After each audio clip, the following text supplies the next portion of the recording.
નમસ્કાર વિદ્યાર્થી મિત્રો, ફરી પાછું આપનું સ્વાગત છે વિજ્ઞાનના લેક્ચરમાં. અને લાસ્ટમાં આપણે ધાતુ અધાતુ પાઠ ચાલુ કરેલો હતો. હવે ધાતુ અધાતુ પાઠની અંદર આપણે જે મુદ્દાઓ ભણી ગયા એની અંદર ખાસ કરીને ધાતુઓ એટલે શું, અધાતુ એટલે શું ને અર્ધધાતુ એટલે શું એનું સામાન્ય વર્ગીકરણ ભણી ગયા. ત્યાર પછી આપણે એના ભૌતિક ગુણધર્મો જોયા હતા કે ભાઈ ધાતુના ભૌતિક ગુણધર્મો કેવા હોય, અધાતુના ભૌતિક ગુણધર્મ કેવા હોય. ત્યાર પછી આપણે ધાતુની એસિડ સાથે પ્રક્રિયા અને ધાતુની પાણી સાથે પ્રક્રિયા. તો જે વધુ સક્રિય ધાતુઓ હતી એ સીધી જ પાણી સાથે પ્રક્રિયા કરતી હતી, એટલે પાણી ખાલી ભેજ સ્વરૂપે હોય. અમુક છે પાણીની વરાળ સાથે પ્રક્રિયા કરતી હતી, ત્યારે અમુક છે ગરમ પાણી સાથે પ્રક્રિયા કરતી હતી. તો જે સોડિયમ અને પોટેશિયમ જેવી સક્રિય ધાતુ હતી એ ઠંડા પાણી સાથે પણ પ્રક્રિયા દર્શાવતી હતી. કેલ્શિયમ ધાતુ પણ પ્રક્રિયા દર્શાવતી હતી, પરંતુ એમાં એટલી બધી ઉષ્મા મુક્ત થતી નહોતી, ધીમી પ્રક્રિયા થોડીક હતી. મેગ્નેશિયમ જેવી ધાતુ હતી એ ગરમ પાણી સાથે પ્રક્રિયા દર્શાવતી હતી. અને એના કરતાં પણ જ્યારે આગળ જઈએ આપણે તો એફી જેવી ધાતુ છે એ ધાતુ પાણીની વરાળ સાથે, એલ્યુમિનિયમ છે એવી જે ધાતુઓ છે એ બધી પાણીની વરાળ સાથે પ્રક્રિયા દર્શાવે છે. એટલે કે એ બહુ જે ઓછી સક્રિય ધાતુ જેને આપણે કહીએ છીએ.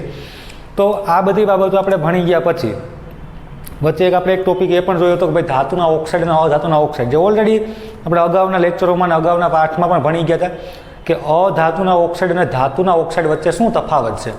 ધાતુના ઓક્સાઇડને જ્યારે પાણીમાં દ્રાવ્ય કરવામાં આવે ત્યારે શું બનાવે તો કે બેઝ બનાવે. જ્યારે અધાતુના ઓક્સાઇડને પાણીમાં દ્રાવ્ય કરીએ ત્યારે શું બનાવે, એસિડ બનાવે. તો એસિડ અને બેઝ આ બંને દ્વારા આપણે ખબર પડી હતી કે ભાઈ એસિડિક ઓક્સાઇડ કોને કહેવાય અને બેઝિક ઓક્સાઇડ કોને કહેવામાં આવે. તો ધાતુના ઓક્સાઇડને પાણીમાં દ્રાવ્ય કરો એટલે એ બેઝ બનાવે, માટે બેઝિક ઓક્સાઇડ થયા. અને અધાતુના ઓક્સાઇડ છે ને પાણીમાં દ્રાવ્ય કરીએ એટલે એસિડ બનાવે, માટે એસિડિક ઓક્સાઇડ થયા. ત્રીજા નંબરના એક ઓક્સાઇડ એ પણ હતા કે જેને આપણે ઉભયગુણી ઓક્સાઇડ કહેવામાં આવતા હતા. તો જે એલ્યુમિનિયમ ઓક્સાઇડ છે, ઝિંક ઓક્સાઇડ છે, એ એસિડ સાથે પણ પ્રક્રિયા દર્શાવે અને બેઝ સાથે પણ પ્રક્રિયા દર્શાવે. જેમ કે આપણે ઝિંકની વાત કરીએ તો ઝિંક છે એસિડ સાથે પ્રક્રિયા કરે તો એમાં HCl સાથે પ્રક્રિયા દર્શાવીએ આપણે એની. ધારો કે હું એક પ્રક્રિયા લખું કે zinc plus HCl hydrochloric acid વચ્ચે પ્રક્રિયા થાય તો ZnCl2 ઝિંક ક્લોરાઇડ નામનો ક્ષાર બને. અહીંયા તમને ખબર છે ક્લોરિન છે બે છે, ઝિંક એક છે એટલે 2HCl લેવા પડે, પ્લસ અહીંયા શું વધ્યું આપણી પાસે તો કે H2 વાયુ. તો આ રીતે ક્ષાર બનતો તો H2 વાયુ મુક્ત થાય. ઝિંકની પ્રક્રિયા બેઝ સાથે પ્રબળ બેઝ તરીકે NaOH સોડિયમ હાઇડ્રોક્સાઇડ એમની વચ્ચે પ્રક્રિયા થશે અહીંયા. તો અહીંયા બનશે Na2ZnO2, એક પ્રકારનો સંકીર્ણ ક્ષાર જેને કહેવામાં આવે, એક પ્રકારનો કોમ્પ્લેક્સ સોલ્ટ જેને કહીએ આપણે. તો સોડિયમ ઝિંકેટ નામનો પદાર્થ બને છે. હવે અહીંયા સોડિયમ કેટલા લીધા, 2 લીધા, ઝિંક એક જ છે આપણી પાસે, ઓક્સિજન 2 વપરાણા, હાઇડ્રોજન હજી પણ 2 વધ્યા એટલે પ્લસ H2 વાયુ. તો બેમાં કોમન રિએક્શન એક પ્રકારનું એ છે કે બંનેની અંદર H2 વાયુ મુક્ત થાય છે, પરંતુ બંનેમાં એક પ્રકારના ક્ષાર પણ ઉત્પન્ન થાય. અહીંયા સંકીર્ણ ક્ષાર છે, અહીંયા સામાન્ય ક્ષાર છે. તો આ પ્રકારની એસિડ અને બેઝ સાથે બંને સાથેની પ્રક્રિયાઓ થઈ છે અહીંયા. ત્યાર પછી હવે જે આપણે આગળ જોવાનું છે એ વાત કરવાની છે આપણે, ખાસ કરીને જે મુદ્દો આપણો હવે પછીનો છે એ છે વિસ્થાપન પ્રક્રિયા. મતલબ કે ધાતુ છે એના ધાતુના અલગ પ્રકારના સંયોજનમાં કેવી રીતે પ્રક્રિયા દર્શાવે. તો સીધું સાદું આપણે ખબર છે ડિસ્પ્લેસમેન્ટ રિએક્શન જેને આપણે કહીએ છીએ, વિસ્થાપન પ્રક્રિયા. તો જોઈએ એ મુદ્દાઓ સાથે આપણે ઓલરેડી આપણે એસિડ બેઝ અને ક્ષાર પાઠમાં ભણી ગયા વિસ્થાપન પ્રક્રિયા કોને કહેવાય. હવે એ બાબત માટે વિસ્થાપન પ્રક્રિયા શીખવી હોય તમારે તો એક વસ્તુ તમારા માટે કોમન છે. તમારે શું યાદ રાખવાનું છે, ધાતુની પ્રતિક્રિયાત્મકતા યાદ રાખવી પડે. હવે ધાતુની પ્રતિક્રિયાત્મકતા અથવા એને રિએક્ટિવિટી કહેવામાં આવે અથવા એની સક્રિયતા પણ કહેવામાં આવે. કોઈ પણ ધાતુ હોય એની ઇલેક્ટ્રોન ગુમાવવાની શક્તિ, એની ઇલેક્ટ્રોન ગુમાવવાની ઝડપ જેને કહીએ આપણે, એ બધી ધાતુમાં અલગ અલગ હોય, એ વેરિયેબલ હોય છે. જે ધાતુ ઇલેક્ટ્રોન ગુમાવીને અન્ય જે કોઈ પણ અધાતુ સાથે સંયોજન બનાવીને કોઈ ક્ષાર બનાવે તો આ જે સ્પીડ છે, રેટ ઓફ રિએક્શન જે છે બધામાં, એ બધામાં અલગ અલગ છે. માટે વૈજ્ઞાનિકો દ્વારા અલગ અલગ પ્રકારની જે ધાતુઓ છે એની એક સક્રિયતા શ્રેણી બહાર પાડવામાં આવી કે ભાઈ કઈ ધાતુ છે સૌથી વધુ સક્રિય છે અને કઈ ધાતુ સૌથી ઓછી સક્રિય છે. એ જે ઉતરતો ક્રમ છે સક્રિયતાનો, એ વસ્તુ તમારે ખાસ યાદ રાખવાની છે. એના ઉપરથી તમને ખબર પડશે કે કયા ધાતુના સંયોજનમાં અન્ય ધાતુ જ્યારે ઉમેરવામાં આવે ત્યારે કઈ ધાતુનું વિસ્થાપન કરે છે. તો અગાઉ આપણે પ્રક્રિયામાં એક આપણે જોઈ ગયા હતા વિસ્થાપન પ્રક્રિયામાં કે જે સક્રિય ધાતુઓ છે એ ઓછી સક્રિય ધાતુનું વિસ્થાપન કરે, એટલે ઓછી સક્રિય ધાતુનું જે સંયોજન હોય છે એમાંથી સક્રિય ધાતુ છે જ્યારે એડ કરવામાં આવે ત્યારે એનું વિસ્થાપન થાય છે. તો એ જ વસ્તુ આપણે અહીંયા જોવાની છે.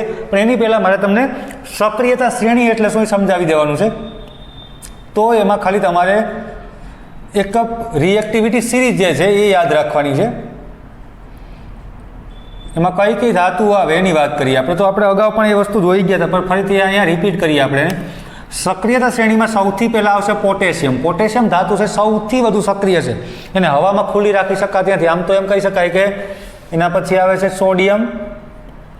તો એ બંને ધાતુ એવી છે કે જેને હવામાં ખુલ્લી રાખી શકાતી નથી, એટલા માટે એને કાં તો કેરોસીનમાં રાખવામાં આવે, કાં તો એને પેરાફિન ઓઇલમાં રાખવામાં આવે છે। આ બે પ્રકારના દ્રવ્યો છે એની અંદર એને રાખવામાં આવે। પછી આવે છે potassium, sodium, calcium, magnesium, aluminium, zinc. પછી આવે છે Fe, Pb। પછી અહીં આવશે હાઇડ્રોજન, જેને આપણે આવી રીતે કાઉન્સમાં દર્શાવીએ, કોપર। એના પછી અહીં આવશે આગળ આપણે Hg, જેને પારો કહીએ, મર્ક્યુરી, સિલ્વર Ag અને ગોલ્ડ Au। આ એટલી જે ધાતુઓ છે એમાં એક વસ્તુ તમને અહીંયા મેં તમને અગાઉ જે લેક્ચરો આપણે ભણી ગયા એની અંદર પણ સમજાવેલું હતું કે હાઇડ્રોજન છે એને શા માટે અહીંયા મૂકવામાં આવે છે। ખરેખર તો હાઇડ્રોજન તો H2 સ્વરૂપમાં હોય ત્યારે વાયુ હોય। હવે એની ખાસિયત એક છે, હાઇડ્રોજન વિશે તમને મેં અગાઉ પણ વાત કરી હતી કે જે જૂના કોર્સની અંદર 11 સાયન્સમાં કેમેસ્ટ્રીની અંદર હાઇડ્રોજન નામનો એક પાઠ આવતો। આ પાઠમાં હાઇડ્રોજન છે એની વિશેષતાઓ કઈ કઈ પ્રકારની છે, શા માટે આમાં અમુક પ્રકારની અનિશ્ચિતતાઓ છે। સૌપ્રથમ જોવા જાય તો આધુનિક આવર્ત કોષ્ટક આપણે ભણી ગયા। આધુનિક આવર્ત કોષ્ટકમાં હાઇડ્રોજનને ક્યાં મૂકવો એનું સ્થાન જ કોઈ નક્કી નહોતું થતું। કારણ શું એનું? તો કે હાઇડ્રોજનનો પરમાણુ ક્રમાંક 1 છે, આપણે જાણીએ છીએ। હાઇડ્રોજન પરમાણુ ક્રમાંક 1। હવે એક પરમાણુ ક્રમાંક હોય એટલે આપણા મગજમાં બે વસ્તુ આવી જાય કે એમાં એક ઇલેક્ટ્રોન હશે અને પરમાણુ કેન્દ્રમાં એક પ્રોટોન હશે। હવે સ્ટ્રક્ચર જોઈએ આપણે જ્યારે પરમાણુ કેન્દ્રનું, તો એની અંદર એક પ્રોટોન કક્ષામાં એક ઇલેક્ટ્રોન છે।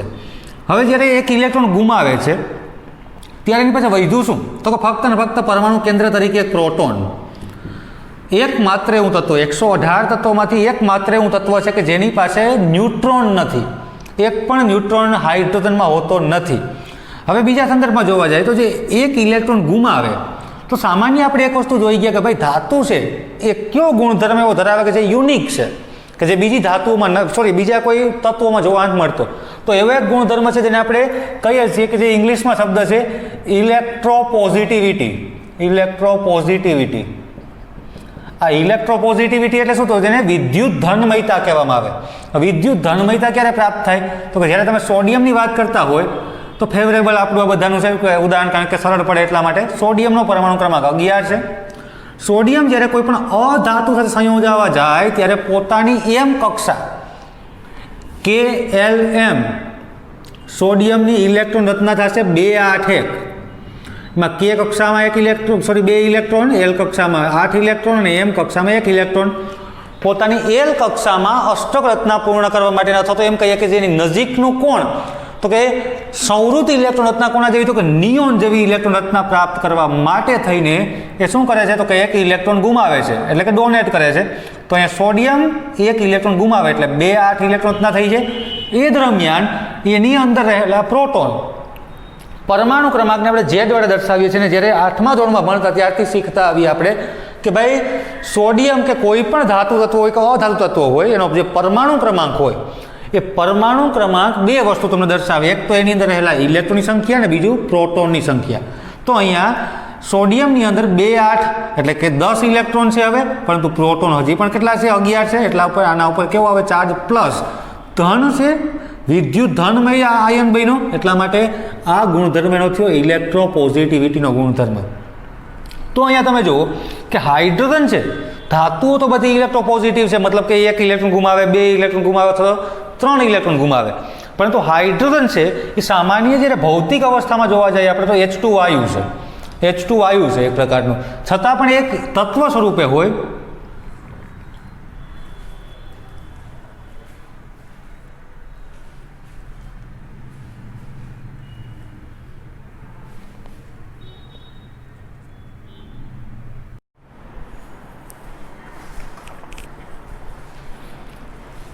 નમસ્કાર વિદ્યાર્થી મિત્રો, થોડોક ટેકનિકલ પ્રોબ્લેમના કારણે થોડોક આપણો લેક્ચર વચ્ચે બ્લેન્ક આવશે, પણ ફરીથી પાછા આપણે અહીં હાજર થઈ ગયા છે.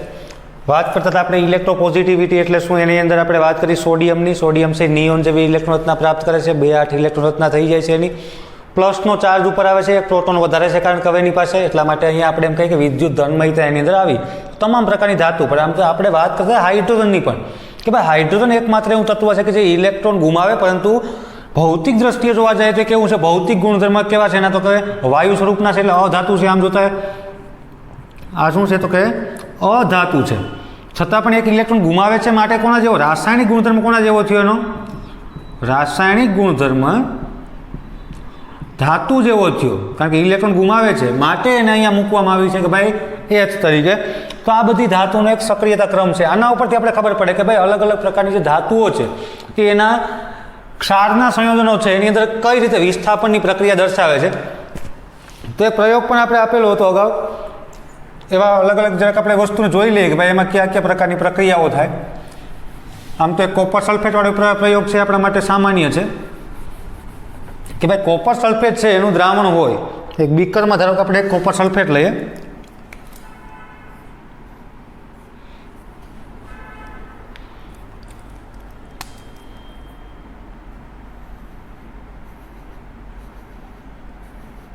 આની અંદર શું રાખેલું તો કે CuSO4 નું દ્રાવણ. હવે આની અંદર તમારે શું કરવાનું છે તો કે એક લોખંડની ખીલી મૂકવાની છે. તો એક લોખંડની ખીલી રાખી દીધી આપણે અહીંયા. હવે થોડી વાર પછી દ્રાવણનું જ્યારે અવલોકન કરવામાં આવે ફરીથી પાછું, તો અવલોકન કરતાં આપણે માલુમ પડે છે કે ભાઈ જે દ્રાવણનો વાદળી રંગ હતો, કારણ કે કોપર સલ્ફેટનો રંગ કેવો હોય તો કે વાદળી રંગ, જે વાદળી રંગ દૂર થાય છે અને આપણે મળે છે હવે રંગવિહીન દ્રાવણ, રંગવિહીન નહીં પરંતુ આછા લીલા રંગનું દ્રાવણ. એટલે અહીંયા બનશે હવે શું બન્યું હશે? કોપર સલ્ફેટનું બની ગયું FeSO4. દ્રાવણનો રંગ કેવો થઈ ગયો તો કે આછો લીલો રંગ. પ્રક્રિયા શું થઈ હશે અહીંયા તો કે સિમ્પલ રિએક્શન એવું છે કે ભાઈ કોપર કરતાં Fe ધાતુ, તો તમારે ઉપર જોઈ લેવાનું કે ભાઈ હકીકતમાં કોપર ધાતુ ક્યાં છે અને Fe ધાતુ ક્યાં છે. તમે જોઈ શકો Fe ધાતુ અહીંયા છે, કોપર ધાતુ અહીંયા છે. કોપર કરતાં Fe વધુ સક્રિય છે, એટલા માટે જે Feનો ટુકડો આપણે મૂક્યો હતો એની સાથે કોપર સલ્ફેટનું રિએક્શન થાય છે. એટલે અહીંયા વિસ્થાપનની પ્રક્રિયા, કોપર છે એ દૂર થશે, Fe એનું સ્થાન લેશે, કોપર ધાતુ છૂટી પડી ગઈ અહીંયા. એટલે અહીંયા બનશે FeSO4 ferrous sulphate plus copper ધાતુના કથ્થાઈ રંગ અથવા લાલાશ પડતા રંગના કણો તમને તળિયે જોવા મળે, દ્રાવણના તળિયે. અહીંયા આ કણો અહીંયા નીચે જમા થયા હશે, કોના હશે? કોપરના હશે. આવી જ રીતે રિએક્શન હજી પણ આપણી પાસે અલગ અલગ પ્રકારના, તો કે ભાઈ ઝીંકનું રિએક્શન પણ એક થાય છે કે કોપર સલ્ફેટની અંદર જ પ્રક્રિયા કરી શકીએ આપણે. કોપર સલ્ફેટનું દ્રાવણ લેવાનું, zinc plus copper sulphate CuSO4, copper ધાતુ અહીંયા છે, ઝીંક ધાતુ અહીંયા છે, અહીંયા પ્રક્રિયા થશે એટલે અહીંયા ZnSO4 પ્લસ કોપર ધાતુ છૂટી પડે છે આ રીતે. તો આની અંદર શું થયું તો કે ઝીંક ધાતુ છે કોપરનું વિસ્થાપન કરે, કોપર ધાતુ છૂટી પડે. આ તો વાદળી રંગ છે પણ આ બનશે રંગવિહીન. તો મતલબ કે બીકરની અંદર તમે જ્યારે કોપર સલ્ફેટનું દ્રાવણ નાખશો એ વાદળી રંગનું હશે, ઝીંક ધાતુ એમાં નાખવામાં આવે, થોડી વારમાં દ્રાવણનો રંગ છે એ દૂર થશે. તો એ સંયોજન કયું બની ગયું છે? ઝીંક સલ્ફેટ. તો આ રીતે ધાતુની અલગ અલગ પ્રકારની સક્રિયતા પ્રમાણે એના અલગ અલગ પ્રકારના સંયોજનો બને છે. પરંતુ જ્યારે રિવર્સ પ્રક્રિયા જ્યારે કરવામાં આવે, ધારો કે તમે FeSO4 નું દ્રાવણ લ્યો અને કોપર ધાતુ છૂટી રાખીએ આપણે આ રીતે, તો આ રિએક્શન પોસિબલ નથી. ZnSO4 નું દ્રાવણ લ્યો તમે, અહીંયા કોપર ધાતુ મૂકવામાં આવે તો આ રિએક્શન પણ પોસિબલ નથી, કારણ કે કોપર ધાતુ ઓછી સક્રિય છે, ઝીંકનું વિસ્થાપન કરી શકે નહીં. તો અહીંયા પણ એવું થશે, Fe ધાતુ વધુ સક્રિય છે, કોપર એનું પણ વિસ્થાપન ન કરી શકે, એટલે આ પ્રક્રિયા પોસિબલ છે નહીં. તો એક્ઝામની અંદર તમને આવી પ્રક્રિયાઓ પૂછી શકે કે ભાઈ આ પ્રક્રિયા સાચી છે ખોટી, અથવા તો તમને 4 ઓપ્શન આપેલા હોય વિસ્થાપનની પ્રક્રિયામાં, તમને એવું પૂછી શકે ભાઈ કઈ પ્રક્રિયા આમાંથી શક્ય છે, એ તમારા ઓપ્શનમાં સાચી કહેવાની, તો કઈ પ્રક્રિયા શક્ય નથી એ પણ હોઈ શકે. તો તમને એક તો વસ્તુ, મેઇન વસ્તુ તમને આ, એટલે ખાસ તમને અત્યારે પણ કહું છું કે તમારે આ સક્રિયતા ક્રમ 100% યાદ રાખવાનો છે, કારણ કે એ વસ્તુ તમને જો કડોકડ મોઢે હશે તો જ તમે વિસ્થાપનની પ્રક્રિયાઓ સમજી શકો, બાકી નહીં.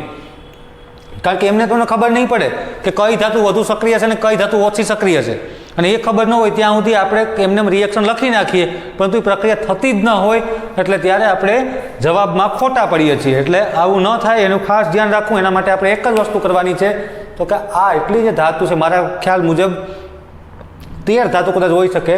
આ 1 2 3 4 5 6 7 8 9 10 11 12 અને 13 છે આની અંદર.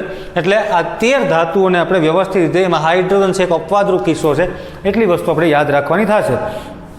પ્રતિક્રિયાત્મકતાવાળી વસ્તુ આપણે એમાં આપેલી છે બીજા પ્રશ્ન તરીકે, પણ આપણે ભેગું લઈ લીધું ને. હવે વિસ્થાપન પ્રક્રિયા એટલે શું? ને Fe અને Cu પૈકી કઈ ધાતુ વધુ પ્રતિક્રિયાત્મકતા છે? શા માટે?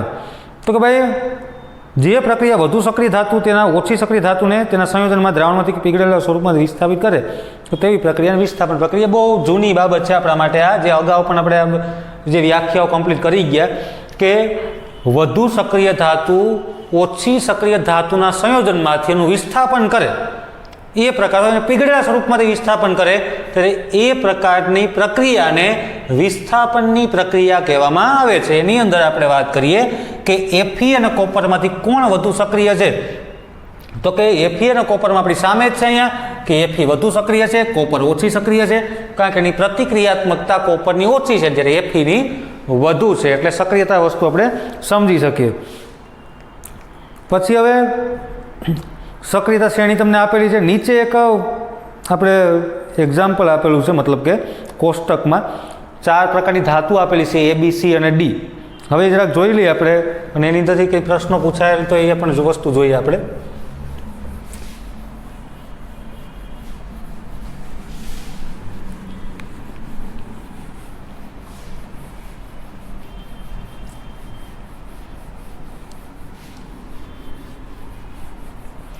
તો 4 ધાતુ A B અને C અને D.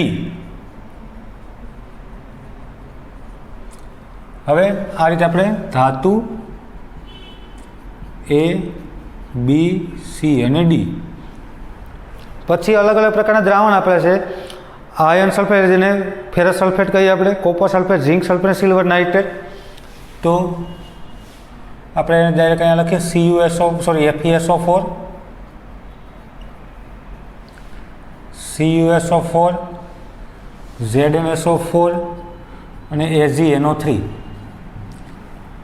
હવે વિસ્થાપન પ્રક્રિયા ક્યાં થાય ને ક્યાં નથી થતી એની વાત કરી દો.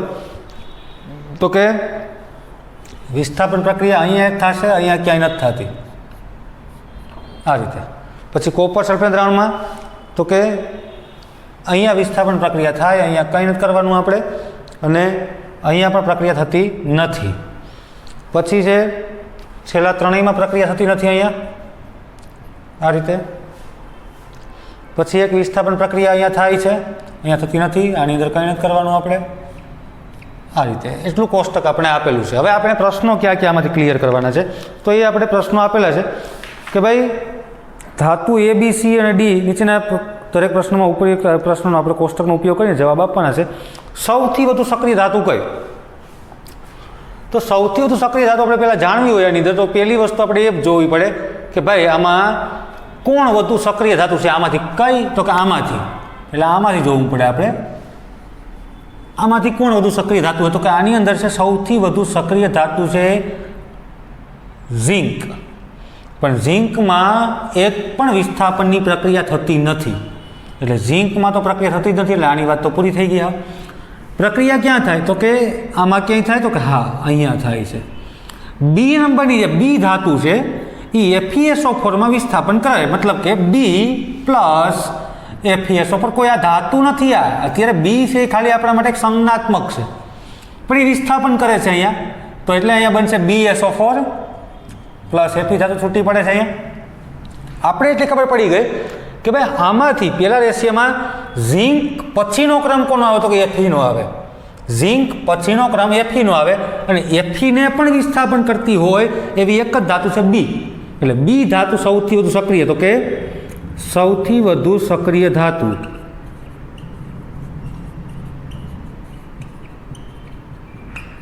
કઈ છે? તો કે બી. પછીનો પ્રશ્ન આપણો શું છે? તો કે જો બીને કોપર સલ્ફેટના દ્રાવણમાં ઉમેરવામાં આવે તો તમે શું અવલોકન કરશો? બીને કોપર સલ્ફેટના દ્રાવણમાં ઉમેરવામાં આવે તો સામાન્ય વાત છે કોપર સલ્ફેટનો વાદળી રંગ દૂર થશે. તો કે બીને CuSO4ના દ્રાવણમાં રાખતા CuSO4નો વાદળી રંગ દૂર થશે. માટે કહી શકાય વિસ્થાપન પ્રક્રિયા થશે. વિસ્થાપન પ્રક્રિયા થાય છે. ઓકે, એટલી વસ્તુ આપણે ખબર પડી ગઈ. ત્યારબાદ અને એક વસ્તુ એ પણ આપણે ખબર છે કે જે બી ધાતુઓ છે એના પર કોપરના કણો, લાલ કથ્થાઈ રંગના કણો જમા થશે. કારણ કે જે દ્રાવણ હશે એ આની અંદર કયું દ્રાવણ? તો કોપર સલ્ફેટનું દ્રાવણ. હવે તમે જે બી ધાતુ અહીંયા રાખી તો આના ઉપર જે કોપરના કણો જમા થશે અહીંયા જમા થશે આની અંદર. તો આપણે કહીએ છીએ કે લાલાશ પડતા કથ્થાઈ રંગના કણો, લાલાશ પડતા કથ્થાઈ રંગના કણો જોવા મળશે. તો એ વસ્તુ આપણે જોઈ ગયા. ત્યાર પછી આવે છે ધાતુ A, B, C અને D ને પ્રતિક્રિયાત્મકતાના ઉત્તરતા ક્રમમાં ગોઠવો. હવે ઉત્તરતો ક્રમ ગોઠવવાનો છે. આપણી પાસે 4 ધાતુ છે A, B, C અને D. આપણે એક વસ્તુ ખબર પડી ગઈ કે બી ધાતુ છે એ સૌથી વધુ સક્રિય ધાતુ છે. બી ધાતુ કેવી છે? સૌથી વધુ સક્રિય. એટલે આપણે બી ધાતુનો પહેલો રેન્ક આપીએ છીએ અહીંયા. કારણ કે અહીંયા Fe આ બધામાં સૌથી વધુ સક્રિય છે એટલે એનું પણ વિસ્થાપન કરે છે. એટલે બી ધાતુ પહેલાં આવશે. પછી જોઈએ Fe પછી કોણ આવે? તો કે Fe પછી આવશે Cu. હવે Cuમાં કોણ વિસ્થાપન દર્શાવે? તો કે એક જ ધાતુ છે કઈ? એ ધાતુ. એટલે બીજા નંબર ઉપર આવે છે. બી કરતાં ઓછી સક્રિય કોણ? તો કે એ આવે. પછી આની અંદર એ અને બીનું પૂરું થઈ ગયું. Cની વાત આવે. C છે. ડી તો એકેમાં વિસ્થાપનની પ્રક્રિયા દર્શાવતી નથી. છેલ્લે એ આવશે. હવે આપણી પાસે C હોય તો C AgNO3 દ્રાવણમાં દર્શાવે છે. એટલા માટે C અને છેલ્લે આવે ડી. આ વસ્તુ ખાસ સમજો. ખાલી અહીંયા આપણે સંજ્ઞાત્મક આપેલી છે ધાતુઓ, કોઈ વાસ્તવિક ધાતુઓ આપેલી નથી. પહેલી કન્ડિશન એવી છે કે બી ધાતુ છે. જો એક વસ્તુ યાદ રાખજો, આ જે ધાતુના દ્રાવણો આપ્યા છે એની અંદર એનો ક્રમ કેવો છે એ પહેલાં ખબર હોવી જોઈએ. આપણે સક્રિયતા ક્રમ મેં હમણાં યાદ રાખવાનું કીધું તમને. ઝીંક પહેલાં આવશે, પછી Fe આવે, પછી Cu આવે અને છેલ્લે Ag આવે. હવે પહેલી કન્ડિશનમાં શું થાય? તો કે ઝીંક છે સૌથી વધુ સક્રિય છે, પરંતુ એમાં તો એક પણ ધાતુ વિસ્થાપનની પ્રક્રિયા દર્શાવતી નથી. વધી કઈ 3. તો આમાં કોણ દર્શાવે? બી ધાતુ. એટલે બી સૌથી વધુ સક્રિય ધાતુ તો પહેલાં આવી ગયા. પછી આપણે જોયું કે એ ધાતુ છે Cu, એટલે કે એના પછીનો ક્રમ આનો છે. તો એ ધાતુ છે કોપરને વિસ્થાપિત કરે, માટે બીજો ક્રમ એનો થઈ ગયો. Agમાં કોણ દર્શાવે? તો કે એમાં C ધાતુ Agમાં દર્શાવે C. અને ડી ધાતુ છે એક પણમાં વિસ્થાપનની પ્રક્રિયા દર્શાવતી નથી. એટલે BACD જે આપણો ક્રમ અહીંયા મળી ગયો આ રીતે. તો આ રીતે વિસ્થાપનની પ્રક્રિયાને આપણે ઓળખી શકીએ. ક્યારે ઓળખી શકાય? કે જ્યારે તમે સક્રિયતા ક્રમને મોઢે રાખ્યો હોય ત્યારે. બાકી આ પોસિબલ છે નહીં. એટલે આ વસ્તુ એટલી ખાસ યાદ રાખવાની તમારે. ઓકે, ત્યાર પછીનો આપણો પ્રશ્ન છે સક્રિય ધાતુમાં મંદ હાઇડ્રોક્લોરિક એસિડ ઉમેરવામાં આવે ત્યારે કયો વાયુ ઉત્પન્ન થાય છે? લોખંડની મંદ H2SO4 સાથેની પ્રક્રિયાનું રાસાયણિક સમીકરણ લખો. તો સક્રિય ધાતુને જ્યારે મંદ એસિડ તરીકે આપણે હાઇડ્રોક્લોરિક એસિડની વાત કરી, એમાં જ્યારે ઉમેરવામાં આવે ત્યારે ક્ષાર પ્લસ H2 વાયુ મુક્ત કરે છે. આપણે અગાઉ ભણી ગયા વસ્તુ. આપણે એ પણ વાત કરી હતી કે ઊંધી રીતે જો વિચારો તો પણ એક વસ્તુ થાય કે એસિડ બેઝ અને ક્ષારના પાઠની અંદર એસિડના જે સામાન્ય ગુણધર્મો હતા એની અંદર આપણે વાત કરી હતી કે એસિડ ધાતુ સાથે પ્રક્રિયા કરી અને H2 વાયુ મુક્ત કરે છે. આ વસ્તુ આપણે અગાઉ પણ શીખી ગયેલા છે. એ જ વસ્તુ પાછી અહીંયા આ પાઠમાં પણ રિપીટ થાય. એટલા માટે જ કહું છું કે એસિડ બેઝ અને ક્ષાર અને ધાતુ ન ધાતુ આ પાઠને કમ્બાઈન તૈયાર કરવો. આ બંને પાઠને સાથે રાખીને તૈયાર કરવા તો જ એ વસ્તુ તમને વ્યવસ્થિત સમજાશે. તો અહીંયા આપણે એવું કીધું સક્રિય ધાતુ હોય પ્લસ મંદ HCl, તો અહીંયા ક્ષાર પ્લસ H2. સક્રિય ધાતુ તરીકે સોડિયમ લઈ લઈએ આપણે, પ્લસ HCl સાથે પ્રક્રિયા થાય તો NaCl પ્લસ H2. હવે અહીંયા સોડિયમ 2 લેવા પડશે, આ પણ 2 લેવા પડશે, આ પણ 2 થઈ ગયા. તો પ્રક્રિયા સંતુલિત થઈ ગઈ. પોટેશિયમ લઈએ આપણે, HCl બંનેના ઓક્સિડેશનાંક સરખા છે એટલે 2 લઈ લઈએ. અહીંયા થશે 2KCl પ્લસ H2 વાયુ. કેલ્શિયમની પ્રક્રિયા કરીએ HCl સાથે, કેલ્શિયમ છે +2, Cl -1 છે એટલે CaCl2 થશે, એટલે 2 લેવા પડે, +H2, જેટલા જોઈએ એટલા રિએક્શન લખી શકો, પરંતુ આપણે ક્યું માંગ્યું તો કે આપણે Fe ની પ્રક્રિયા H2SO4 સાથે, તો કે Fe +H2SO4 સલ્ફ્યુરિક એસિડ સાથે પ્રક્રિયા કરીએ, Fe +2 તરીકે લઈ લો અને -2 તરીકે લઈ લો, એટલે અહીંયા બનશે FeSO4 ફેરસ સલ્ફેટ +H2 વાયુ મુક્ત થાય છે. તો આ રીતે બધી પ્રક્રિયાઓ થાય, આપણે અગાઉ પણ જોઈ ગયેલા હતા. ત્યાર પછી આપણે આગળ જોઈએ તો કે જ્યારે આયર્ન 2 સલ્ફેટના દ્રાવણમાં ઝીંક ઉમેરવામાં આવે ત્યારે તમે શું અવલોકન કરો છો? અહીં થતી રાસાયણિક પ્રક્રિયા લખો. તો આયર્ન 2 સલ્ફેટ, જો એક વસ્તુ યાદ રાખજો, તમને લખેલા સંયોજન હોય ને એમાં આમ લખેલું હોય આયર્ન રોમનાંકમાં 2 સલ્ફેટ, આનું દ્રાવણ. આનો મતલબ શું થાય? આ 2 નો મતલબ એવો થાય, જો 1 2 3 આવું ઘણી જગ્યાએ લખેલું હશે, ધાતુને પછી ધાતુનું નામ લખાઈ ગયા પછી એનો મતલબ એવો થાય કે આ બતાવે છે એનો ઓક્સિડેશન આંક. મતલબ કે Fe, ધારો કે આપણે વાત કરીએ 1 હોય, ધારો કે એમ હોય કોપર 1 ક્લોરાઇડ, તો કોપર છે એની સંયોજકતા કેટલી છે? 2 છે. મોટાભાગે કેમાં બતાવવામાં આવે તો કે જેમાં એવી ધાતુ હોય કે જેના ઓક્સિડેશન આંક અથવા એની સંયોજકતા 2 હોય. જેમ કે કોપર છે તો કોપરમાં 2 છે, Cu+1 પણ હોઈ શકે, Cu+2 પણ હોઈ શકે. તો નક્કી કેમ કરવું? તમને નામ આપેલું હોય ખાલી કોપર ક્લોરાઇડ, તો કોપર ક્લોરાઇડમાં 2 પ્રકારની શક્યતાઓ થાય. કઈ કઈ? CuCl પણ થાય, CuCl2 પણ થાય. તો અહીંયા નામ આપેલું હોય એમાં તમને ખબર પડી જાય કોપર 1 ક્લોરાઇડ એટલે કે CuCl ની વાત થાય, કારણ કે કોપર છે અહીંયા +1 વાળો લેવાનું છે, Cl છે -1 છે એટલે CuCl બની ગયું અહીંયા. પણ જો કોપર 2 ક્લોરાઇડ લખેલું હોય, કોપર 2 ક્લોરાઇડ, તો અહીંયા CuCl2 થશે, કારણ કે કોપર છે +2 લેવામાં આવ્યો, Cl છે -1 છે એટલે આપણે 2 લેવા પડે -1 વાળા, એટલે આ રીતે પ્રક્રિયા થાય છે અહીંયા. તો આ વસ્તુ આપણે શીખી ગયા અત્યારે. તો નામમાં ખાસ યાદ રાખવું. આપણે એવું કીધું કે આયર્ન 2 સલ્ફેટની પ્રક્રિયા ઝીંક ધાતુ સાથે કરવામાં આવે તો તમે શું અવલોકન કરો છો આની અંદર? તો કે આ બધી વસ્તુ તો પ્રાયોગિક છે આમ જોતા, પણ આપણે છતાં પણ એને યાદ રાખવાનું થશે પ્રયોગ વગર પણ. જો અહીંયા આયર્ન 2 સલ્ફેટ એટલે કોની વાત થાય તો કે FeSO4 ની. એમાં પ્રક્રિયા કોની યાદ કરવાની? ઝીંક. હવે સક્રિયતા ક્રમ યાદ કરો, ઝીંક પહેલાં આવશે, Fe તો પછી ઘણા 2-3 ધાતુઓ પછી આવે. તો અહીંયા ઝીંક ધાતુ છે Fe નું વિસ્થાપન કરે છે, એટલે અહીંયા થશે ZnSO4 પ્લસ Fe ધાતુ છૂટી પડે છે.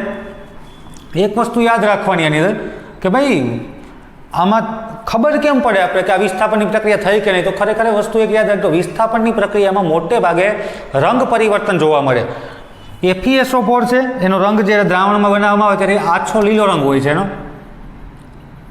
આછો લીલો રંગ.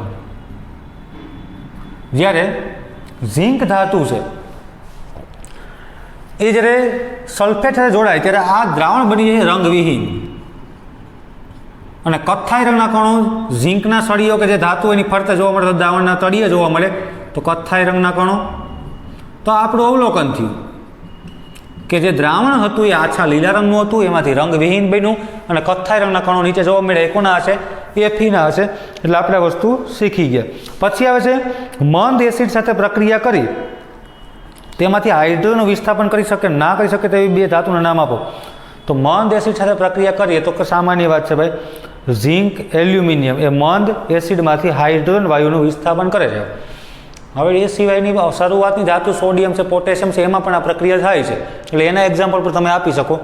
અને હાઇડ્રોજનનું વિસ્થાપન ન કરી શકે તો કજો આપણો સક્રિયતા ક્રમ છે એમાં હાઇડ્રોજન પછી કોણ કોણ આવે? તો કે એક તો આવે Hg, એક Ag અને A. એની પહેલાંની બધી ધાતુ છે હાઇડ્રોજનનું વિસ્થાપન કરી શકે. એની પહેલાંની તમામ ધાતુ તમે કોઈ પણ લઈ શકો, પોટેશિયમ લઈ શકો, સોડિયમ લઈ શકો, કેલ્શિયમ લઈ શકો, મેગ્નેશિયમ છે, એલ્યુમિનિયમ છે, ઝીંક છે, Fe છે, Pb છે વગેરે. આ તમામ ધાતુમાંથી કોઈ પણ તમને 2 એક્ઝામ્પલ લેવાના કીધા 2 લઈ શકો તમે. બીજી વાત શું કરી કે હાઇડ્રોજનનું વિસ્થાપન કેમાંથી? તો કે HCl, કોઈ મંદ એસિડ હોય એમાં હાઇડ્રોજન તો હોવાનું, તો એનું વિસ્થાપન ન કરી શકે એવી ધાતુ કઈ કે? તો 3 છે. હવે આ તો હાવ નિષ્ક્રિય સ્વરૂપમાં કહી શકો તમે. ગોલ્ડ અને પ્લેટિનમ એવી ધાતુ છે. એજી છે, સોરી અહીંયા મારે એજી લખવાનું છે, આ ધાતુ નહીં, સોરી, એયુ લાસ્ટમાં આવે એની વાત છે. હા, ગોલ્ડ છે આમ તો નિષ્ક્રિય છે, બહુ રેરલી સંયોજનો બનાવે છે ગોલ્ડ ક્લોરાઇડ જેવા. એજી છે અને એચજી છે, આ થોડીક સક્રિય છે, થોડીક પ્રક્રિયા દર્શાવે છે, પરંતુ હાઇડ્રોજનનું વિસ્થાપન કરી શકે એવી તાકાત એનામાં છે નહીં. એટલે આ બે ધાતુના એવું એક્ઝામ્પલ તમારે એવા આપવાના છે, એચજી અને એજી. આ બંને ધાતુ હાઇડ્રોજનનું વિસ્થાપન કરી શકતી નથી. આ એક્ઝામ્પલ આપણા થઈ ગયા. તો આ પાઠમાંથી તમને આવું ઝીણું ઝીણું ઘણું બધું પૂછાય એવું છે.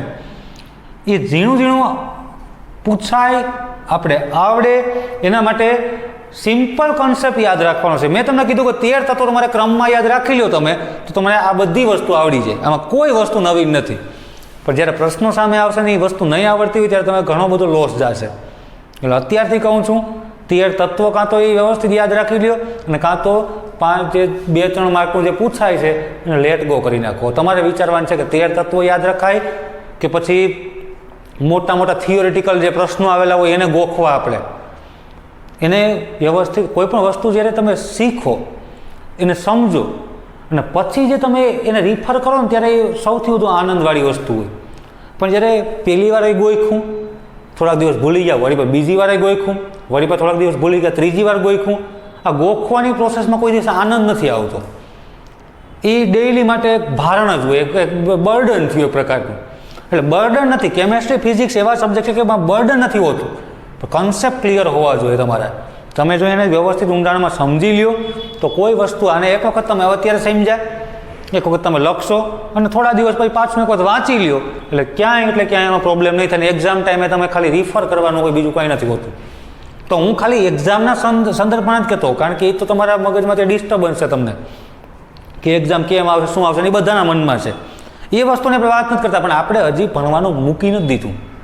10મું ધોરણ પૂરું થશે, એના પછી 11-12 આવશે, અથવા હવે ઘણા એવું વિચારતા હોય કે ભાઈ અમારે ક્યાં સાયન્સ રાખવું, અમારે છે આર્ટ્સ કોમર્સમાં જાઉં. તો ઘણી બધી એક્ઝામ આવશે આગળ જતાં કે જેમાં વિજ્ઞાન આવે છે, અને વિજ્ઞાન આવે એટલે એમાં કેમેસ્ટ્રી, ફિઝિક્સ, બાયોલોજી એ રીતે જ આવે. તો ત્યારે આ બધા કન્સેપ્ટ તો કામ આવવાના જ છે.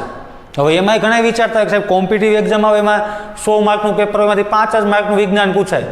પણ ક્યારેક પૂછો તો ખરે કે ભાઈ સામાન્ય, હું તમને ખુદની વાત કરું તો હું પોતે પણ આની પહેલાંની ટીચર એલિજિબિલિટી ટેસ્ટની અંદર જે મેરિટ લિસ્ટ હોય એમાં 0.28 રહી ગયેલો છું, 0.28. તો આ તમે વસ્તુની વેલ્યુ ક્યારે થાય તમને, કે જ્યારે તમે આવા અંકમાં રહી ગયા હોય ને ત્યારે. આપણે ધાર્યું જ છે કે 100માંથી આપણે 70 માર્ક જ આવે એમ છે, તો એને 1-2 આમ તેમ થાય ખબર ન પડે. પણ જેણે 100માંથી 95 ધાર્યા ને એના માટે 1 માર્ક પણ બહુ લાંબો થાય છે, બહુ ઘણું બધું થાય. અને આપણો ક્રાઇટેરિયા એ ટાઈપનો જ હોવો જોઈએ કે જે આપણે ફિક્સ કર્યા માર્ક, એમાં તો આમ તેમ બહુ જાજુ ન જ થવું જોઈએ.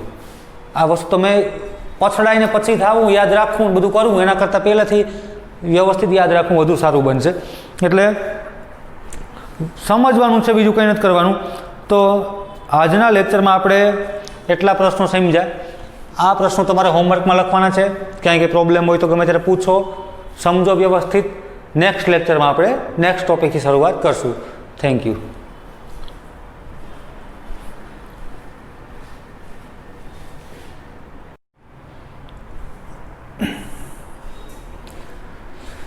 નમસ્કાર વિદ્યાર્થી મિત્રો, ફરી પાછું આપનું સ્વાગત છે વિજ્ઞાનના લેક્ચરમાં. અને લાસ્ટમાં આપણે ધાતુ અધાતુ પાઠ ચાલુ કરેલો હતો. હવે ધાતુ અધાતુ પાઠની અંદર આપણે જે મુદ્દાઓ ભણી ગયા એની અંદર ખાસ કરીને ધાતુઓ એટલે શું, અધાતુ એટલે શું, ને અર્ધધાતુ એટલે શું, એનું સામાન્ય વર્ગીકરણ ભણી ગયા.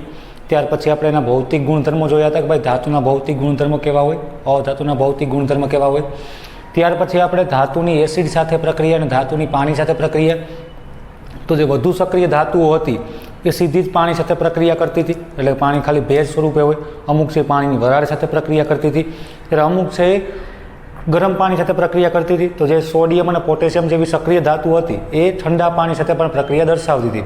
કેલ્શિયમ ધાતુ પણ પ્રક્રિયા દર્શાવતી હતી, પરંતુ એમાં એટલી બધી ઉષ્મા મુક્ત થતી નહોતી, ધીમી પ્રક્રિયા થોડીક હતી. મેગ્નેશિયમ જેવી ધાતુ હતી એ ગરમ પાણી સાથે પ્રક્રિયા દર્શાવતી હતી. અને એના કરતાં પણ જ્યારે આગળ જઈએ આપણે તો એફી જેવી ધાતુ છે, એ ધાતુ પાણીની વરાળ સાથે, એલ્યુમિનિયમ છે એવી જે ધાતુઓ છે એ બધી પાણીની વરાળ સાથે પ્રક્રિયા દર્શાવે છે. એટલે કે એ બહુ જે ઓછી સક્રિય ધાતુ જેને આપણે કહીએ છીએ. તો આ બધી બાબતો આપણે ભણી ગયા પછી વચ્ચે આપણે એક ટોપિક એ પણ જોયો હતો કે ભાઈ ધાતુના ઓક્સાઇડ અને અધાતુના ઓક્સાઇડ, જે ઓલરેડી આપણે અગાઉના લેક્ચરોમાં અને અગાઉના પાઠમાં પણ ભણી ગયા હતા કે અધાતુના ઓક્સાઇડ અને ધાતુના ઓક્સાઇડ વચ્ચે શું તફાવત છે. ધાતુના ઓક્સાઇડને જ્યારે પાણીમાં દ્રાવ્ય કરવામાં આવે ત્યારે શું બનાવે તો કે બેઝ બનાવે. જ્યારે અધાતુના ઓક્સાઇડને પાણીમાં દ્રાવ્ય કરીએ ત્યારે શું બનાવે? એસિડ બનાવે. તો એસિડ અને બેઝ આ બંને દ્વારા આપણે ખબર પડી હતી કે ભાઈ એસિડિક ઓક્સાઇડ કોને કહેવાય અને બેઝિક ઓક્સાઇડ કોને કહેવામાં આવે. તો ધાતુના ઓક્સાઇડને પાણીમાં દ્રાવ્ય કરો એટલે બેઝ બનાવે, માટે બેઝિક ઓક્સાઇડ થયા. અને અધાતુના ઓક્સાઇડ છે ને પાણીમાં દ્રાવ્ય કરીએ એટલે એસિડ બનાવે, માટે એસિડિક ઓક્સાઇડ થયા. ત્રીજા નંબરના એક ઓક્સાઇડ એ પણ હતા કે જેને આપણે ઉભયગુણી ઓક્સાઇડ કહેવામાં આવતા હતા. તો જે એલ્યુમિનિયમ ઓક્સાઇડ છે, ઝિંક ઓક્સાઇડ છે, એ એસિડ સાથે પણ પ્રક્રિયા દર્શાવે અને બેઝ સાથે પણ પ્રક્રિયા દર્શાવે. જેમ કે આપણે ઝિંકની વાત કરીએ તો ઝિંક છે એસિડ સાથે પ્રક્રિયા કરે તો એમાં HCl સાથે પ્રક્રિયા દર્શાવીએ આપણે એની. ધારો કે હું એક પ્રક્રિયા લખું કે zinc plus HCl hydrochloric acid વચ્ચે પ્રક્રિયા થાય તો ZnCl2 ઝિંક ક્લોરાઇડ નામનો ક્ષાર બને. અહીંયા તમને ખબર છે ક્લોરિન છે 2 છે, ઝિંક 1 છે એટલે 2 HCl લેવા પડે, પ્લસ અહીંયા શું વધ્યું આપણી પાસે તો કે H2 વાયુ. તો આ રીતે ક્ષાર બનતો તો H2 વાયુ મુક્ત થાય. ઝિંકની પ્રક્રિયા બેઝ સાથે પ્રબળ બેઝ તરીકે NaOH સોડિયમ હાઇડ્રોક્સાઇડ એમની વચ્ચે પ્રક્રિયા થશે અહીંયા. તો અહીંયા બનશે Na2ZnO2, એક પ્રકારનો સંકીર્ણ ક્ષાર જેને કહેવામાં આવે, એક પ્રકારનો કોમ્પ્લેક્સ સોલ્ટ જેને કહીએ આપણે. તો સોડિયમ ઝિંકેટ નામનો પદાર્થ બને છે. હવે અહીંયા સોડિયમ કેટલા લીધા? 2 લીધા, ઝિંક 1 જ છે આપણી પાસે, ઓક્સિજન 2 વપરાણા, હાઇડ્રોજન હજી પણ 2 વધ્યા એટલે પ્લસ H2 વાયુ. તો બેમાં કોમન રિએક્શન એક પ્રકારનું એ છે કે બંનેની અંદર H2 વાયુ મુક્ત થાય છે, પરંતુ બંનેમાં એક પ્રકારના ક્ષાર પણ ઉત્પન્ન થાય. અહીંયા સંકીર્ણ ક્ષાર છે, અહીંયા સામાન્ય ક્ષાર છે. તો આ પ્રકારની એસિડ અને બેઝ સાથે બંને સાથેની પ્રક્રિયાઓ થઈ છે અહીંયા. ત્યાર પછી હવે જે આપણે આગળ જોવાનું છે એ વાત કરવાની છે આપણે, ખાસ કરીને જે મુદ્દો આપણો હવે પછીનો છે એ છે વિસ્થાપન પ્રક્રિયા. મતલબ કે ધાતુ છે એના ધાતુના અલગ પ્રકારના સંયોજનમાં કેવી રીતે પ્રક્રિયા દર્શાવે. તો સીધું ને સાદું આપણે ખબર છે ડિસ્પ્લેસમેન્ટ રિએક્શન જેને આપણે કહીએ છીએ, વિસ્થાપન પ્રક્રિયા. તો જોઈએ એ મુદ્દાઓ સાથે આપણે ઓલરેડી આપણે એસિડ બેઝ અને ક્ષાર પાઠમાં ભણી ગયા વિસ્થાપન પ્રક્રિયા કોને કહેવાય. હવે એ બાબત માટે વિસ્થાપન પ્રક્રિયા શીખવી હોય તમારે તો એક વસ્તુ તમારા માટે કોમન છે. તમારે શું યાદ રાખવાનું છે? ધાતુની પ્રતિક્રિયાત્મકતા યાદ રાખવી પડે. હવે ધાતુની પ્રતિક્રિયાત્મકતા અથવા એને રિએક્ટિવિટી કહેવામાં આવે અથવા એની સક્રિયતા પણ કહેવામાં આવે. કોઈ પણ ધાતુ હોય એની ઇલેક્ટ્રોન ગુમાવવાની શક્તિ, એની ઇલેક્ટ્રોન ગુમાવવાની ઝડપ જેને કહીએ આપણે, એ બધી ધાતુમાં અલગ અલગ હોય, વેરિયેબલ હોય છે. જે ધાતુ ઇલેક્ટ્રોન ગુમાવીને અન્ય જે કોઈ પણ અધાતુ સાથે સંયોજન બનાવીને કોઈ ક્ષાર બનાવે તો આ જે સ્પીડ છે, રેટ ઓફ રિએક્શન જે છે બધામાં, એ બધામાં અલગ અલગ છે. માટે વૈજ્ઞાનિકો દ્વારા અલગ અલગ પ્રકારની જે ધાતુઓ છે એની એક સક્રિયતા શ્રેણી બહાર પાડવામાં આવી કે ભાઈ કઈ ધાતુ છે સૌથી વધુ સક્રિય છે અને કઈ ધાતુ સૌથી ઓછી સક્રિય છે. એ જે ઉતરતો ક્રમ છે સક્રિયતાનો, એ વસ્તુ તમારે ખાસ યાદ રાખવાની છે. એના ઉપરથી તમને ખબર પડશે કે કયા ધાતુના સંયોજનમાં અન્ય ધાતુ જ્યારે ઉમેરવામાં આવે ત્યારે કઈ ધાતુનું વિસ્થાપન કરે છે. તો અગાઉ આપણે પ્રક્રિયામાં એક આપણે જોઈ ગયા હતા વિસ્થાપન પ્રક્રિયામાં કે જે સક્રિય ધાતુઓ છે એ ઓછી સક્રિય ધાતુનું વિસ્થાપન કરે. એટલે ઓછી સક્રિય ધાતુનું જે સંયોજન હોય છે એમાંથી સક્રિય ધાતુ છે જ્યારે એડ કરવામાં આવે ત્યારે એનું વિસ્થાપન થાય છે. તો એ જ વસ્તુ આપણે અહીંયા જોવાની છે. પણ એની પહેલાં મારે તમને સક્રિયતા શ્રેણી એટલે શું સમજાવી દેવાનું છે. તો એમાં ખાલી તમારે એક રિએક્ટિવિટી સિરીઝ જે છે એ યાદ રાખવાની છે. એમાં કઈ કઈ ધાતુ આવે એની વાત કરીએ આપણે. તો આપણે અગાઉ પણ એ વસ્તુ જોઈ ગયા હતા પણ ફરીથી અહીંયા રિપીટ કરીએ આપણે. સક્રિયતા શ્રેણીમાં સૌથી પહેલાં આવશે પોટેશિયમ. પોટેશિયમ ધાતુ છે સૌથી વધુ સક્રિય છે, એને હવામાં ખુલ્લી રાખી શકાતી નથી. આમ તો એમ કહી શકાય કે એના પછી આવે છે સોડિયમ.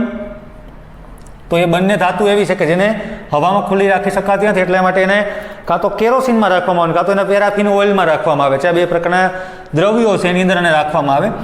પછી આવે છે potassium, sodium, calcium, magnesium, aluminium, zinc.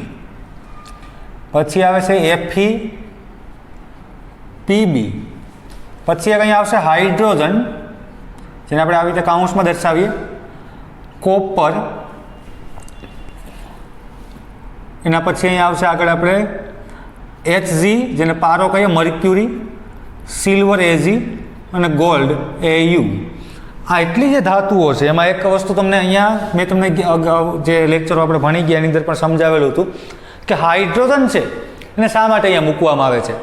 ખરેખર તો હાઇડ્રોજન તો H2 સ્વરૂપમાં હોય ત્યારે વાયુ હોય. હવે એની ખાસિયત એક છે, હાઇડ્રોજન વિશે તમને મેં અગાઉ પણ વાત કરી હતી કે જે જૂના કોર્સની અંદર 11 સાયન્સમાં કેમેસ્ટ્રીની અંદર હાઇડ્રોજન નામનો એક પાઠ આવતો. આ પાઠમાં હાઇડ્રોજન છે એની વિશેષતાઓ કઈ કઈ પ્રકારની છે, શા માટે આમાં અમુક પ્રકારની અનિશ્ચિતતાઓ છે. સૌપ્રથમ જોવા જાય તો આધુનિક આવર્ત કોષ્ટક આપણે ભણી ગયા. આધુનિક આવર્ત કોષ્ટકમાં હાઇડ્રોજનને ક્યાં મૂકવો એનું સ્થાન જ કોઈ નક્કી નહોતું થતું. કારણ શું એનું? તો કે હાઇડ્રોજનનો પરમાણુ ક્રમાંક 1 છે, આપણે જાણીએ છીએ. હાઇડ્રોજન પરમાણુ ક્રમાંક 1. હવે એક પરમાણુ ક્રમાંક હોય એટલે આપણા મગજમાં બે વસ્તુ આવી જાય કે એમાં એક ઇલેક્ટ્રોન હશે અને પરમાણુ કેન્દ્રમાં એક પ્રોટોન હશે. હવે સ્ટ્રક્ચર જોઈએ આપણે જ્યારે પરમાણુ કેન્દ્રનું, તો એની અંદર એક પ્રોટોન કક્ષામાં એક ઇલેક્ટ્રોન છે. હવે જ્યારે એક ઇલેક્ટ્રોન ગુમાવે છે ત્યારે એની પાસે વધ્યું શું? તો કે ફક્ત ને ફક્ત પરમાણુ કેન્દ્ર તરીકે એક પ્રોટોન. એક માત્ર એવું તત્વ, 118 તત્વોમાંથી એક માત્ર એવું તત્વ છે કે જેની પાસે ન્યુટ્રોન નથી. એક પણ ન્યુટ્રોન હાઇડ્રોજનમાં હોતો નથી. હવે બીજા સંદર્ભમાં જોવા જાય તો જે એક ઇલેક્ટ્રોન ગુમાવે તો સામાન્ય આપણે એક વસ્તુ જોઈ ગયા કે ભાઈ ધાતુ છે એ કયો ગુણધર્મ એવો ધરાવે કે જે યુનિક છે, કે જે બીજી ધાતુઓમાં બીજા કોઈ તત્વોમાં જોવા નથી મળતો. તો એવો એક ગુણધર્મ છે જેને આપણે કહીએ છીએ કે જે ઇંગ્લિશમાં શબ્દ છે ઇલેક્ટ્રોપોઝિટિવિટી. ઇલેક્ટ્રોપોઝિટિવિટી. આ ઇલેક્ટ્રોપોઝિટિવિટી એટલે શું? તો જેને વિદ્યુત ધનમયતા કહેવામાં આવે. વિદ્યુત ધનમયતા ક્યારે પ્રાપ્ત થાય? તો કે જ્યારે તમે સોડિયમની વાત કરતા હોય તો ફેવરેબલ આપણું આ બધાનું છે ઉદાહરણ, કારણ કે સરળ પડે એટલા માટે. સોડિયમનો પરમાણુ ક્રમાંક 11 છે. સોડિયમ જ્યારે કોઈ પણ અધાતુ સાથે સંયોજાવા જાય ત્યારે પોતાની એમ કક્ષા KLm સોડિયમની ઇલેક્ટ્રોન રચના થશે 281. એમાં K કક્ષામાં એક ઇલેક્ટ્રોન, 2 ઇલેક્ટ્રોન, L કક્ષામાં 8 ઇલેક્ટ્રોન અને M કક્ષામાં 1 ઇલેક્ટ્રોન પોતાની L કક્ષામાં અષ્ટક રચના પૂર્ણ કરવા માટે, અથવા તો એમ કહીએ કે જેની નજીકનું કોણ, તો કે સંવૃત ઇલેક્ટ્રોન રચના કોના જેવી? તો કે નિયોન જેવી ઇલેક્ટ્રોન રચના પ્રાપ્ત કરવા માટે થઈને એ શું કરે છે? તો કે એક ઇલેક્ટ્રોન ગુમાવે છે, એટલે કે ડોનેટ કરે છે. તો અહીંયા સોડિયમ એક ઇલેક્ટ્રોન ગુમાવે એટલે 2 8 ઇલેક્ટ્રોન રચના થઈ છે.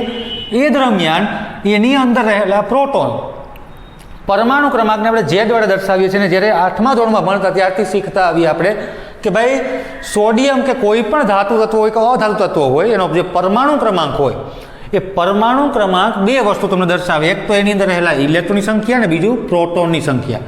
તો અહીંયા સોડિયમની અંદર 2 8 એટલે કે 10 ઇલેક્ટ્રોન છે હવે, પરંતુ પ્રોટોન હજી પણ કેટલા છે? 11 છે. એટલા ઉપર આના ઉપર કેવો આવે? ચાર્જ પ્લસ ધન છે, વિદ્યુત ધનમય આયન બન્યો. એટલા માટે આ ગુણધર્મ એનો થયો ઇલેક્ટ્રોપોઝિટિવિટીનો ગુણધર્મ.